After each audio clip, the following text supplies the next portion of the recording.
ওএমআরের marksheet পুড়িয়ে দেওয়ায় আমরা বাছাই করতে পারলাম না, তাই প্যানেল বাতিল হলো। পিসি ভাইপোর উল্লসিত হওয়ার কোনো কারণ নেই।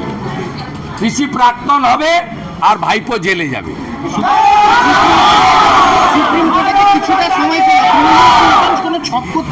কিছু করতে পারবে না।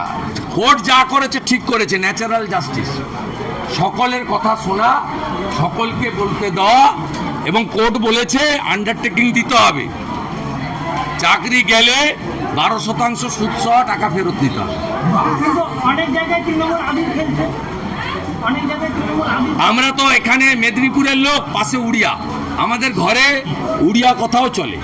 উড়িয়া বাংলা মিশিয়ে একটা আমাদের আলাদা কথা আছে। আমরা এখানে একটা বলি মিছা পাও মনকে, মিছা কৌ মনকে পাও, মিছা কৌ মনকে পাও।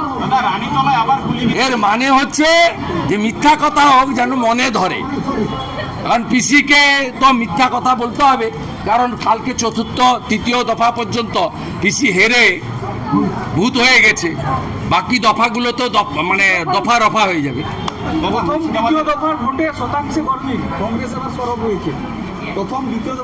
সব ফালতু কথা।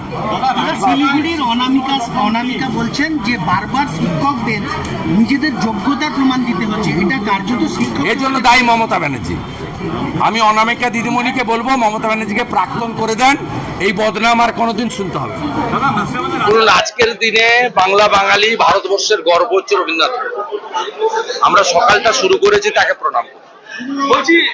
আর রাজ্যের মুখ্যমন্ত্রীকে বলবো, কবিগুরু মারা গেছিলেন 41-এ। আপনি একবার নেতাজির জন্ম জয়ন্তীতে রেড রোডে দাঁড়িয়ে বলেছিলেন 47-এ রবীন্দ্রনাথ ঠাকুর এসে গান্ধীজিকে ফলের রস খাইয়েছিল। আপনি দয়া করে এই ভুলগুলো আর করবেন না। এই ভুলগুলো আর অন্তত রবি ঠাকুরকে নিয়ে, মাতঙ্গিনী হাজরাকে নিয়ে এইসব ভুল কথা আর বলবেন না। আজকের দিনে আপনার কাছে এটাই প্রার্থনা করি। হাইকোর্টে চাকরি বাতিল হলে বলছেন সেটা বিজেপি কিনে নিয়েছে বিচার ব্যবস্থা, আর সুপ্রিম কোর্টে সুবিধা যখন বলছেন ওটা ইন্টারিম সদিকার। কালকেই চোর মমতার এসএসসি বলেছে 8,000 চাকরি বেআইনি করে পেয়েছে।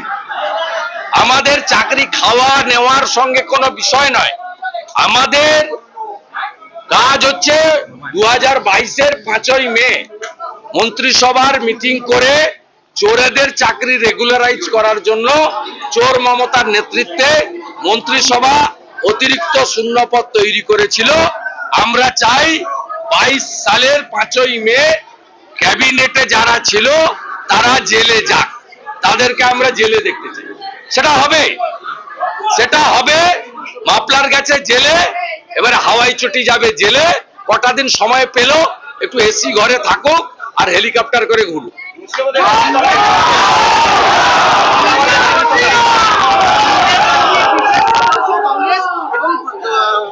খার্গে এবং প্রত্যেকটা নেতাকে, ইন্ডিয়া জোটের সমস্ত নেতৃত্বকে ফোন করে বিশেষ বৈঠকের আমন্ত্রণ জানান। ওইখানে কিছু নেই এসব। ওটা ইন্ডিয়া নয়, ইন্ডি জোট। ওর পিন্ডি অনেক আগে চটকে গেছে।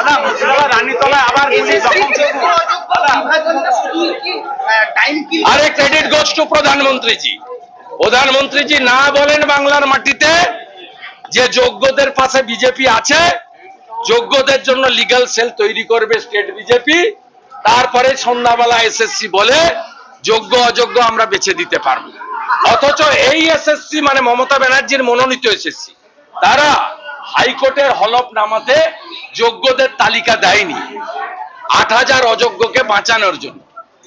এবং জাস্টিসের যে জাজমেন্ট, তার 242 নম্বর প্যারাতে উল্লেখ আছে পশ্চিমবঙ্গ সরকারের স্কুল সার্ভিস কমিশন যোগ্যদের তালিকা না দেওয়ায়, ওএমআরের মার্কশিট পুড়িয়ে দেওয়ায় আমরা বাছাই করতে পারলাম না, তাই প্যানেল বাতিল হলো।